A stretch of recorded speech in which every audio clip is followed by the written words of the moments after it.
family, who are the uncles of Pauli Murray, local activist, orator, poet, early queer, non-binary, black, woman assigned female at birth person. But we're glad to be on this land. The bricks that were from here would have gone to brick most of Durham, actually, as a black-owned business. And then we enter the produce department, which is the heart of the co-op. This is where you'll probably see most of the local products outside of wine and cheese, which is our specialty department. This is very important to us because obviously our commitment to quality, fresh, organic food starts here.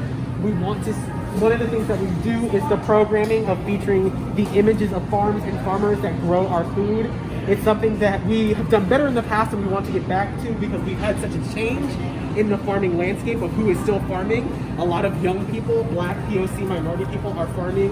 And so we really want to start doing more work on getting people to know who they're buying their food from when they shop here at the co-op.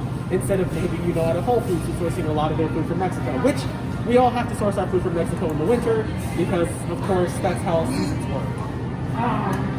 It's a little low right now because obviously winter is a little bit of a slow season, but we're starting to grow back. We'll have a plant swap featuring the master gardeners of NC State in the next few months, which will be really lovely.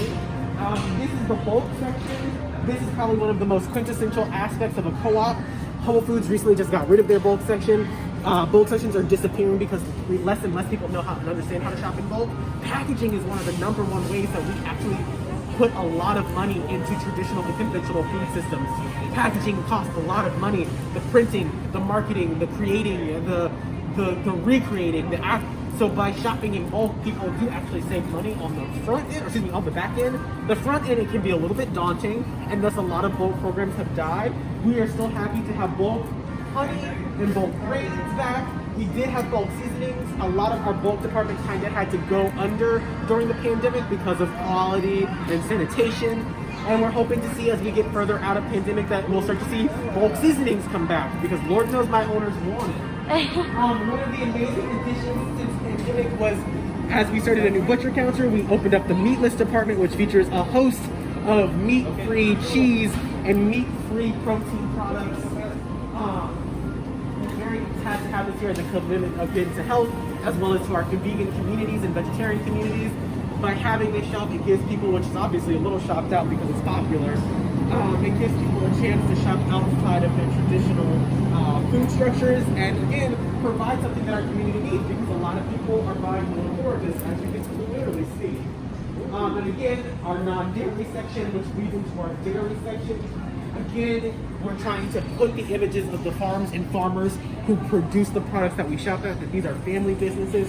These are not just corporate farms or conglomerates. These are people who have probably been in this for years and generations. We're fortunate to still have a lot of products like Lotta's, which is a family-owned company, Homeland. Companies like Mapleview obviously had to go under because as their father passed, they decided that the family could not commit to that system. And so we lost a whole entire creamery. And fortunately, we were able to get this new Homeland creamery in here. But they came all the way, I believe, close to Asheville. So again, still not as local as it used to be, but still North Carolina, which is really wonderful to have. Of course, this is the grocery department, which we have a lot of traditional goods.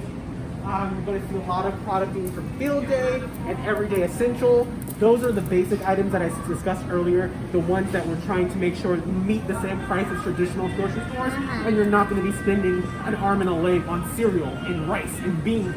If you shop everyday essential and field day, you're going to get the same value you expect out of everyday groceries. So, not everything could cost an arm and a leg or, half of what you make. Again, the frozen section and the cleaning aisle, a lot of local products there, some out of Wilmington that we were very dependent on during pandemic when they were so hard to come by hand sanitizer. Yeah. So shout out to Squeaky Clean. This is beer and wine, not age appropriate, but again, a lot of our local products and local vendors. Actually, Trophy Brewing Company is out of Raleigh. They're doing an amazing event to support the Friends of Oberlin Village in Raleigh. Oberlin Village would have been the historical black community in Raleigh that was was paved over to create the North Hills area, which a lot of shopping is at. And so Trophy Brewing is actually doing a 5K to support the initiative to keep the history and the value of Oberlin community alive, and actually tell people about this area that existed before it was purchased and turned into a shopping area. So we're very glad to carry companies that also have commitments to community, which is a wonderful part of why we love co-ops, because our products care just about as much as their communities as we do. So it's not just about selling food, sometimes it's really about keeping community initiatives alive. This is our in-house, or a lot of our cold pre-prepared foods, a lot of house-made items, recipes like our chili rellenos comes directly from our kitchen family, or our kitchen team who are in the cooks in the kitchen. These are their family recipes. So people like Jeanette, Floria, Miss Myra, they're putting their family recipes into a lot of things we're doing, and we're glad to carry them. For example, we have agua frescas at our deli because we have people who know how to make those recipes, and we want them to create things that they know. This is our amazing meat counter. We're so glad to have it, as a lot of whole animal butchering, is not happening. And again, as I said, whole animal purchasing and butchering is important because you're paying the farmer for the animal, and you're not cheating the farmer out of the work that they do raising an animal to market. So we're glad to feature them, and also meat from First Hand Foods, a woman and minority, or some woman started minority supporting and woman supporting farm initiative that works with farms that are smaller or would be passed over by larger corporations, and helps them scale up their operations to meet today's standards of both meat quality and as well as production. So we're glad to have First Hand Foods as always in our meat case, and feature some amazing farms and farmers that we have every day. Now, when it comes to wine and cheese, I say this, but they won't let me officially put it on our social media. We have the best wine and cheese department in the entire triangle, and we might have the best wine and cheese department in North Carolina. So many great cheeses here. Our cheesemonger, as I called him, but our cheese manager, he's actually our specialty manager, Josh, is from the UK. He's keeping a lot of he's helping a lot of cheese companies create cheese traditions in this area because we don't have a large cheese tradition. When you think about it, cheese is created through a relationship between milk and a bacteria, and that means a lot of cheese is very specific to the people and the place that it's created. Which means cheese is different from literally farm to farm to farm because it's a different milk and it's a different bacteria. There are a lot of recipes, a lot of knowledge, and a lot of culture and history that's being preserved by the sale of these cheeses, and we're so glad to have a lot of them. And they're yummy too. Again, specialty products where you'll see a lot of local North Carolina names like Durham Toffee, Spice Walla out of Asheville, created by Indian Americans, Nutcrack, which is not local, but it's a really wonderful product because the pecans are created from a farm that exists on a former plantation in Alabama that was purchased by former SNCC, which is the Student Non-Violent Coalition for Change, that was gone to start and lead a lot of the bus riots in Montgomery. Former founders of that grew these pecans, and we're so glad to have their pecans here. And in my first year, we were actually able to bring in them whole and organic. And you know, sometimes we support local artists and musicians who play here. Yes, like the family of African rhythm, the Shaboos. We're so glad to always have them. And you look lovely. Even our top bar, which features a lot of wonderful rotisserie, organic rotisserie chicken that's purchasable for family meals, as well as recipes that come from our kitchen director, Mr. Matt. There are a lot of things that are local and specific to us. Even La Recette, which was a very early Muslim bakery, was able to get their start here, or at least get a lot of their products on shelf, and now they're able enough to have a larger warehouse where they can increase production. So we're very happy to be a part of people's stories, and by giving them space on the shelf, we support them and support the stories that they have. Even our wellness department, which is another thing that a lot of places don't have. The Fillery is an amazing local business, woman started, ran.